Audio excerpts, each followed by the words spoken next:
The snow fell hard that December night, and Margaret Chun pulled her thin coat tighter around her shoulders as she walked down the empty street.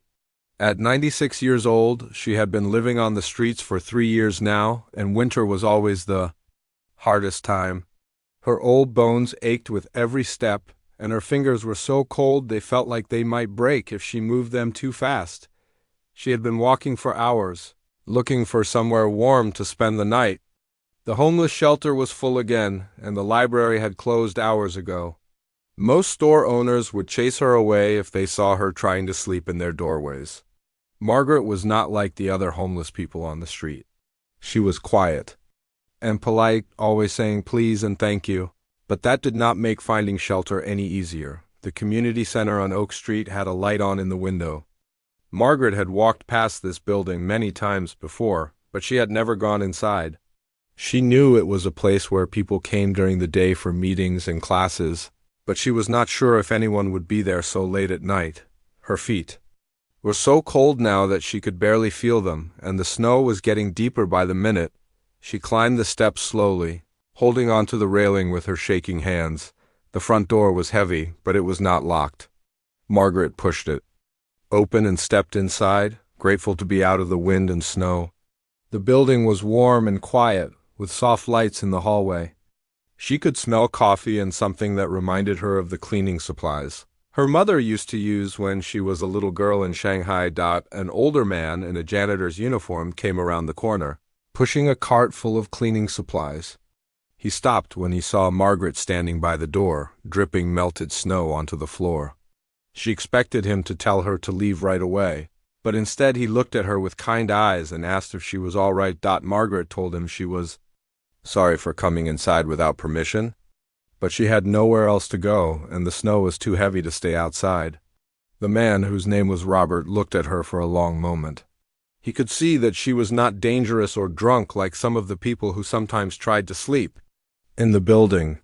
There was something different about her, something that made him want to help. Robert told Margaret she could stay in the main room until morning, but she would have to leave before the center opened at 8 o'clock. He showed her to a large room with tables and chairs, and he brought her a cup of hot coffee and a sandwich from the kitchen.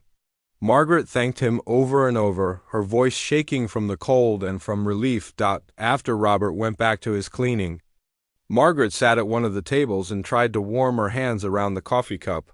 The room was peaceful and quiet, with moonlight coming through the tall windows. She had not been inside a building this nice in a very long time, and she tried to remember the last time she had felt truly warm and safe. That was when she noticed the piano in the corner of the room. It was an old upright piano with scratches on the wood, and some of the keys looked worn from many years of use. Margaret had not seen a piano in months, and her heart began to beat faster just looking at it. She had been playing piano since she was 4 years old, and even after 3 years on the streets, her fingers still remembered every song she had ever learned. She looked around to make sure Robert was not watching. Then she walked slowly over to the piano. The bench was a little wobbly, but it held her weight when she sat down.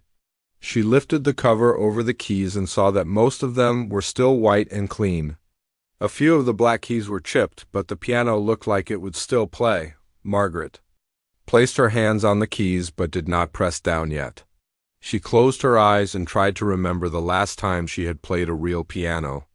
It was in her apartment, just a few days before she lost everything. She had been playing a song by Chopin, one of her favorites, when the landlord came to tell her she had to leave. Now, sitting in this quiet room with snow falling outside the windows, Margaret pressed down on the keys very gently. The sound was not perfect, but it was still music. She played a simple melody at first, just to see how the piano would respond. Some of the keys were a little out of tune, but the piano had a warm sound that filled the room with something beautiful. Margaret began to play more confidently. Her fingers, which had been so cold and stiff just minutes before, began to move across the keys like they remembered exactly what to do. She played songs she had learned as a child, songs she had taught to her students, and songs that had been with her through all the happy and sad times in her life. The music seemed to bring the room to life. The moonlight looked brighter, the Air felt warmer, and for the first time in 3 years, Margaret felt like herself again. She was not just a homeless old woman anymore. She was a musician, a teacher, a person who had something beautiful to share with the world. She played for over an hour, letting the music flow through her fingers and fill the empty spaces in her heart. When she finally stopped, her hands were warm and flexible, and she felt more alive than she had in years. The piano had given her something she thought she had lost forever. Margaret looked around the room one more time, then carefully closed the piano cover and whispered thank you to the old instrument. She spent the rest of the night sleeping on 2 chairs pushed together, but she did not feel uncomfortable. The music was still playing in her head, and she knew she would come back to this piano if she could. When Robert came to check on her early the next morning, he found her folding the blanket he had given her and cleaning up the area where she had slept. He was about to tell her it was time to leave when he noticed something different about her. She looked more alert and peaceful than she had the night. As Margaret walked toward the door, she turned back to Robert and pointed to the piano. She asked if anyone ever played it, and he said not very often. Margaret nodded and thanked him again for his kindness. As she walked out into the cold morning air, she was already planning how she might come back to play that piano again. Margaret Chun was born in Shanghai in 1928 when the city was full of music and dreams. Her father owned a small shop that sold musical instruments, and her mother was a seamstress who sang while she worked. When Margaret was just 4 years old, her parents noticed something special about her. She could hear a song once and play it back perfectly on the old piano in their living room.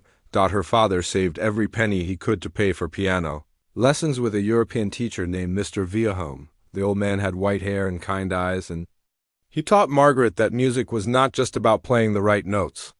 Music was about telling stories with your fingers and making people feel things they had never felt before. By the time Margaret was 8 years old, she was playing in small concerts around Shanghai.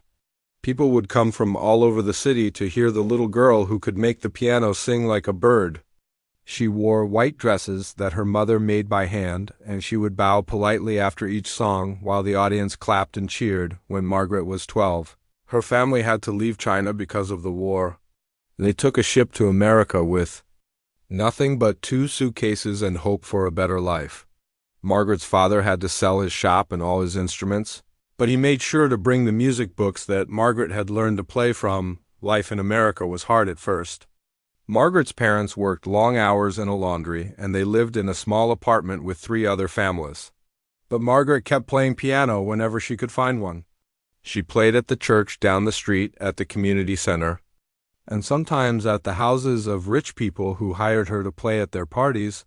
Margaret finished high school when she was 16 and got a scholarship to study music at the university. She was the only Chinese student in her music classes, and some of the other students were not always kind to her. But Margaret worked harder than anyone else, and her professors could see that she had a gift that could not be taught. After university, Margaret started teaching piano lessons to children in her neighborhood. She also played at weddings and parties to make extra money. She met a young man named David who worked as an engineer, and they fell in love. David was not a musician, but he loved to listen to Margaret play. He would sit in the corner of the room and watch her fingers move across the keys, amazed that someone so small could make such beautiful sounds. Margaret and David got married in 1952 and had 3 children together. Margaret kept teaching piano and playing concerts, but she also loved being a mother. She would play lullabies for her babies and teach them simple songs as soon as they were old enough to reach the keys. When Margaret was 35, David died suddenly from a heart attack. Margaret was left alone with 3 children to raise, and no money saved for the future. She had to take care of everything by herself, and sometimes she did not know how she would pay for food and rent. But Margaret was strong, and she used her music to take care of her family. She taught piano lessons from early morning until late at night. She played at churches, schools, and anywhere else that would pay her. Her children learned to be quiet when she was teaching, and they helped her by answering the phone and keeping the house clean. Margaret's children grew up surrounded by music. They all learned to play piano, but none of them loved it the way their mother did. They wanted to be doctors and lawyers and business people. Margaret was proud of them for choosing their own paths, even though she sometimes felt lonely without. Another musician in the family, when Margaret was 65, she retired from teaching piano full-time. Her children were all grown up and successful, and they helped her buy a small apartment near the park. Margaret thought she would spend her old age playing piano for herself and maybe teaching a few students who really loved music. For 25 years, Margaret lived peacefully in her little apartment. She played piano every morning and evening, and she took care of a small garden on her balcony. Her children called her every week, and her grandchildren came to visit during the summer. Margaret felt blessed to have such a good life after all the hard times she had been through, but when Margaret was 90, everything started to fall apart. She had a stroke that left her right hand weak and made it hard for her to walk. The medical bills were so expensive that she had to use all of her savings to pay them.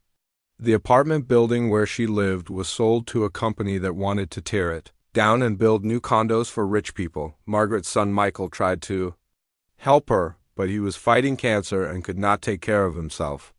Her daughter Susan lived far away with her own family and could not come to help.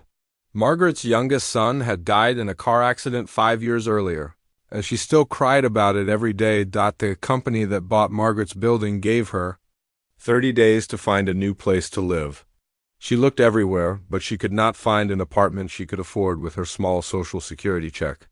She was too proud to ask her children for money because she knew they had their own problems. On the day she had to leave her apartment, Margaret packed her few belongings into 2 suitcases.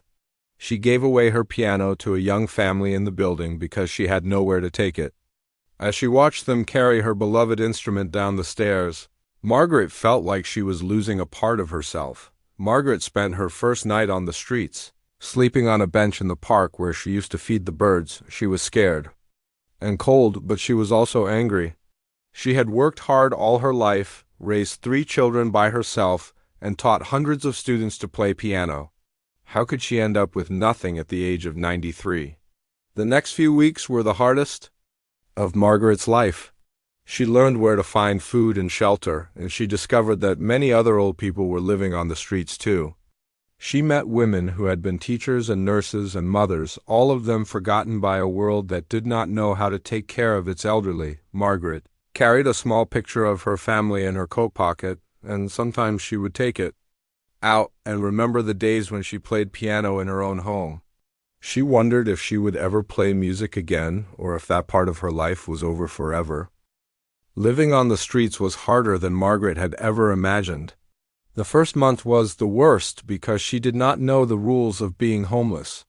She did not know which places were safe to sleep, which police officers would help her, or how to find food when she had no money. Margaret learned quickly that being a 93-year-old woman on the streets made her a target.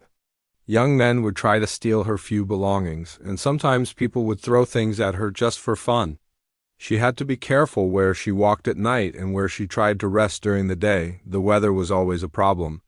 In the summer, the heat made her dizzy and weak. In the winter, the cold hurt her bones and made her fingers so stiff she could barely move them. Rain was the worst because she had no way to stay dry, and being wet made everything else harder. Margaret found that most people looked right through her like she was invisible. When she tried to ask for help, they would walk faster or cross the street to avoid her.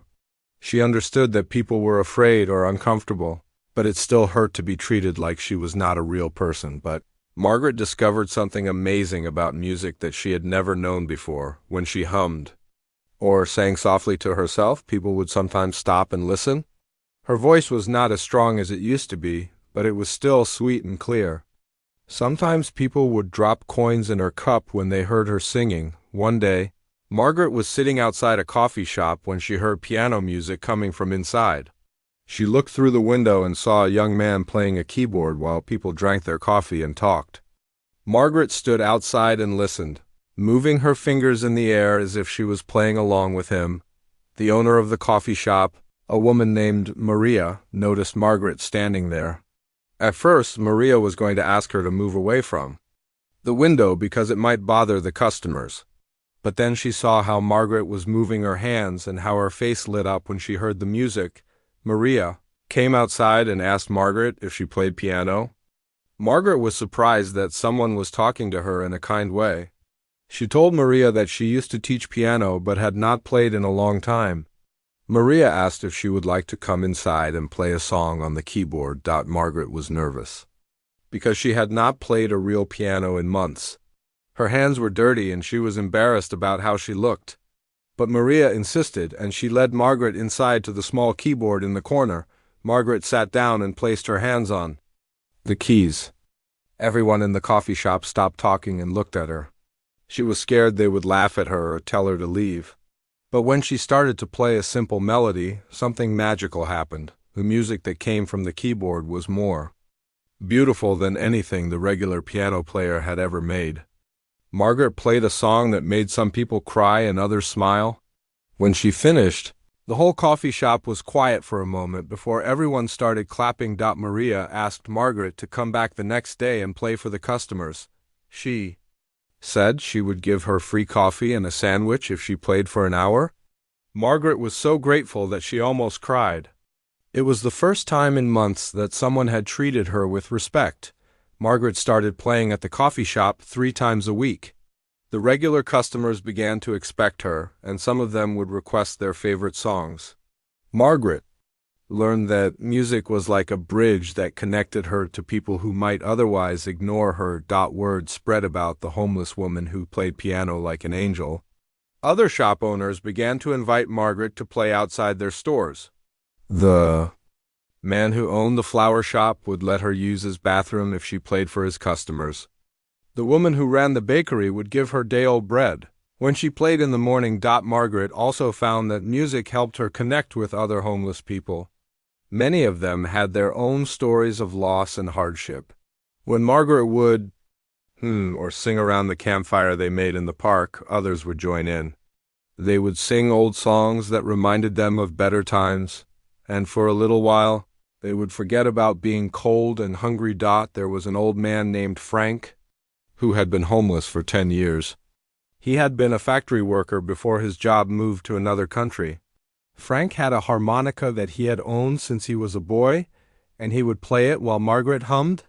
Together, they made music that brought hope to their small group of friends. Margaret learned that music was not just something pretty to listen to.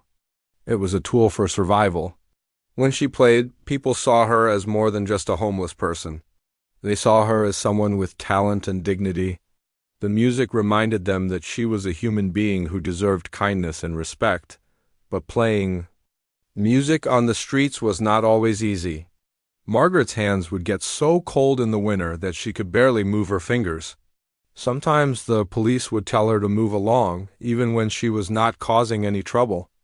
Other homeless people would sometimes get jealous of the attention and money she received from her music. Margaret also had to protect the few instruments she could find. She found an old harmonica in a trash can and learned to play simple songs on it. She kept it hidden in her coat because she knew someone would try to steal it if they saw it. The harmonica became her most precious possession because it was the only way she could make music when she could not find a piano. During the long nights when she could not sleep, Margaret would practice fingering exercises on invisible keys. She would move her hands as if she was playing piano, keeping her muscle memory alive for the times when she could play a real instrument.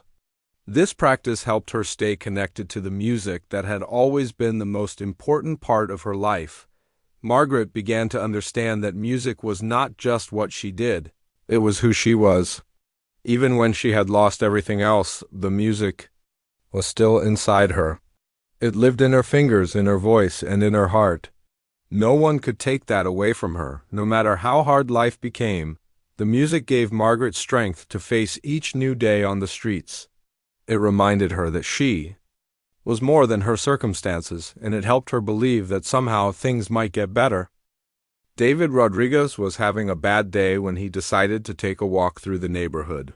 He was 25 years old and worked as a social media manager for a small company. His job was to create videos that people would share online. But lately, nothing he made seemed to get much attention. David had grown up in this neighborhood, but he had never paid much attention to the community center on Oak Street. He was walking past it on a Tuesday afternoon when he heard something that made him stop. Beautiful piano music was coming from inside the building, and it was unlike anything he had ever heard before. The music was sad and happy at the same time, and it seemed to tell a story without using any words. David stood on the sidewalk and listened for several minutes. He could not believe that someone was playing so beautifully in a simple community center in the middle of the day.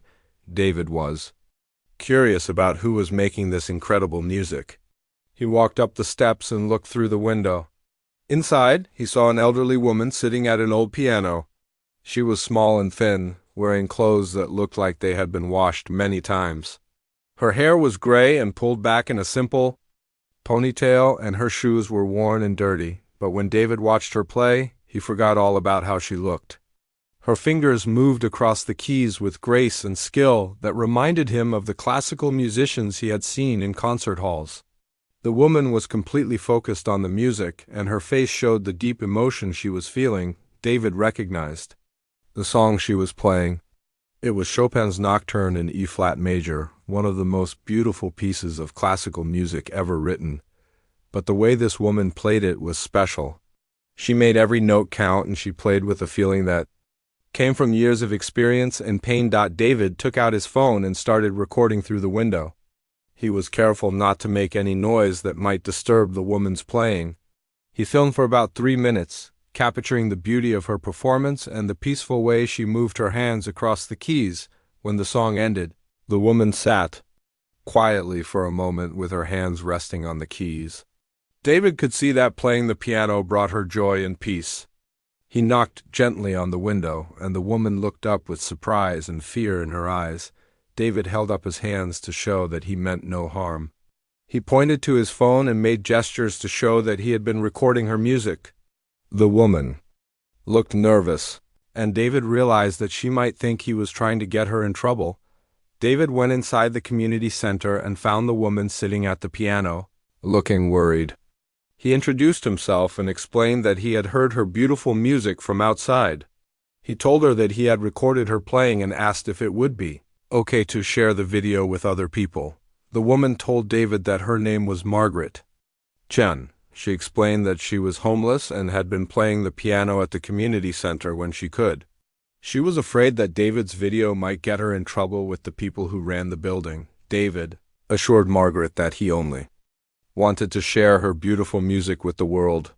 He explained that he worked with social media and that he thought people would love to hear her play. Margaret was still unsure, but there was something kind about David that made her trust him. David showed Margaret the video he had recorded on his phone. When she saw herself playing the piano, Margaret was surprised. She had not realized how the music looked from the outside.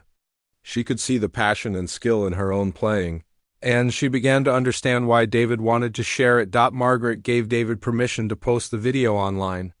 David promised her that he would write a respectful caption that honored her music and her story. He asked Margaret a few questions about her background, and she told him that she had been a piano teacher for many years before becoming homeless. That evening, David went home and carefully edited the video. He made sure the sound quality was good and that the lighting showed Margaret's face clearly. He wrote a caption that said, "96-year-old homeless grandma plays piano like she's performing at Carnegie Hall," and posted it on his social media accounts. David did not expect what happened next. Within a few hours, the video had been shared hundreds of times. People were commenting about how beautiful Margaret's playing was and how amazed they were that someone so talented could be homeless. The video continued to spread throughout the night. By the next morning, the video had been viewed over 1 million times. People were sharing it on all different social media platforms, and news websites were starting to write stories about Margaret. David's phone was ringing constantly with requests for interviews and more information about the woman in the video. David was excited, but also worried. He realized that Margaret's life was about to change in ways that neither of them had expected. He went to the community center to find her and tell her what was happening. When David found Margaret, she was sitting at the piano again, practicing scales like she did every morning. He showed her his phone and explained that millions of people had seen her video. Margaret could not believe what she was seeing. The numbers were too big for her to understand. People from all over the world were commenting on the video. Some were professional musicians who praised her technique and musical expression. Others were people who had been homeless themselves and understood her situation. Many people were asking how they could help her. Margaret began to cry when she read some of the comments. For 3 years, she had felt invisible and forgotten by the world. Now, suddenly, millions of people knew who she was and cared about her. Music. She could not believe that something so simple as playing the piano could touch so many hearts. David explained to Margaret that news reporters wanted to interview her, and that people were asking about her story. Margaret was overwhelmed by all the attention, but she was also grateful. She had never imagined that her music could reach so many people. The video continued to spread for days. It was shared by celebrities, musicians, and regular people who were moved by Margaret's story. The simple recording that David had made through a window had become one of the most popular videos on the internet. Margaret's life was about to change in ways she never could have imagined. Sarah Martinez was making breakfast for her 2 young children in her kitchen in San Francisco when her phone started buzzing with notifications. She had been getting messages all morning from friends and family members, but she was too busy to check them. Her daughter Emma was complaining about her cereal, and her son Jake was looking for his backpack. When Sarah finally looked at her phone, she saw dozens of messages all saying the same thing. People were sending her a video of an elderly woman playing piano and asking if she knew who it was. Sarah was confused until she opened the video and saw the woman's face. Sarah dropped her phone and started crying. The woman in the video was her grandmother, Margaret Chun, who had disappeared from their lives 3 years ago. Sarah had tried to find her grandmother many times, but Margaret had been too proud to ask for help and had not told anyone where she was going. Sarah had grown up listening to her grandmother play piano. Margaret had taught her simple songs when she was little, and she had always been amazed by her grandmother's talent. But Sarah had gotten busy with her own life, her job as a nurse and raising her children. She had not seen Margaret in over a year before she disappeared. Sarah called her mother Susan, who lived in another state. Susan had also seen the video and was already booking a flight to come help find Margaret. Both women felt terrible that they had not done more to help Margaret when she first became homeless. Sarah left her children with her neighbor and drove straight to the community center where the video had been filmed. When she arrived, she found news reporters and camera crews everywhere. People were holding signs asking for help to find Margaret, and some were playing piano music from their phones. Sarah pushed through the crowd and found David Rodriguez, the young man who had made the video. She introduced herself as Margaret's granddaughter and begged him to help her find her grandmother. David was relieved to meet someone from Margaret's family, and he agreed to take Sarah to the places where Margaret usually spent her time. They found Margaret sitting in the park where she often went to think. She was surrounded by other homeless people who had become her friends over the past 3 years. Margaret looked scared and overwhelmed by all the attention the video had brought her. When Margaret saw Sarah walking toward her, she could not believe her eyes. She had thought about her granddaughter every day for 3 years, but she had been too ashamed to contact her. Margaret started crying and apologizing over and over for disappearing and for becoming a burden. Sarah hugged her grandmother tightly and told her that she was not a burden. She explained that the whole family had been looking for her and that they all wanted to help her. Margaret was amazed that her granddaughter still loved her after everything that had happened. Sarah brought Margaret to her home in San Francisco that same day. Margaret was nervous about living with a family again after being on the streets for so long. She was not sure if she would remember how to be around people, especially children, but Emma and Jake loved their great-grandmother immediately. They had seen the video of her playing piano, and they thought she was famous. They asked her to play songs for them every day, and Margaret was happy to teach them the simple melodies she had learned as a child. Sarah set up a small piano in the living room for Margaret to practice on. It was not a fancy instrument, but it was tuned properly and had all the keys working. Margaret would play for hours every day, and her music filled the house with joy and peace.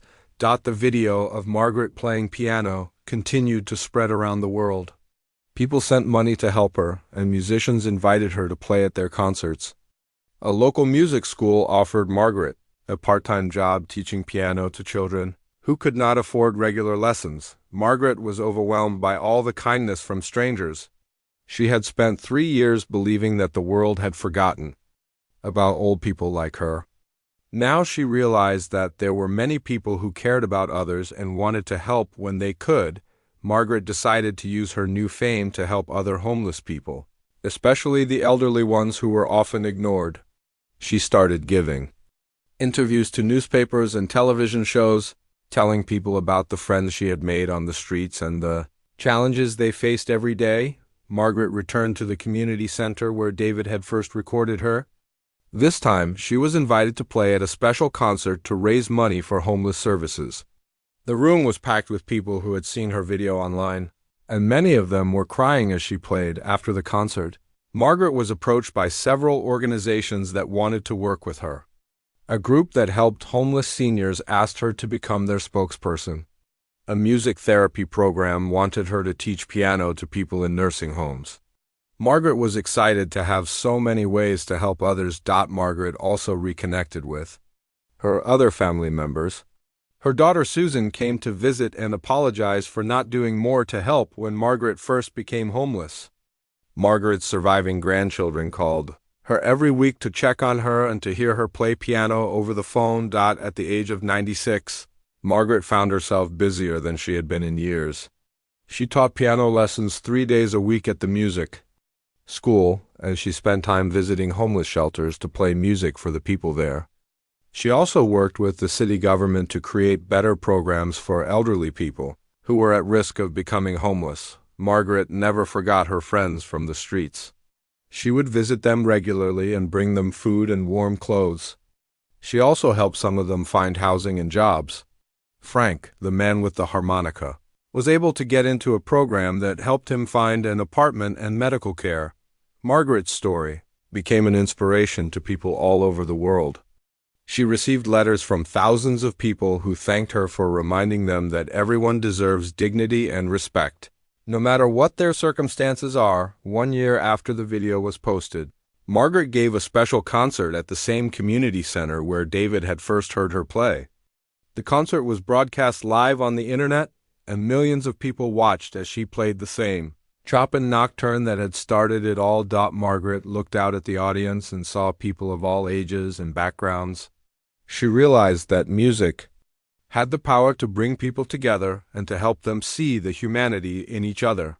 At 97 years old, Margaret Chun had found her purpose again, and she was using her gift to make the world a little bit better for everyone.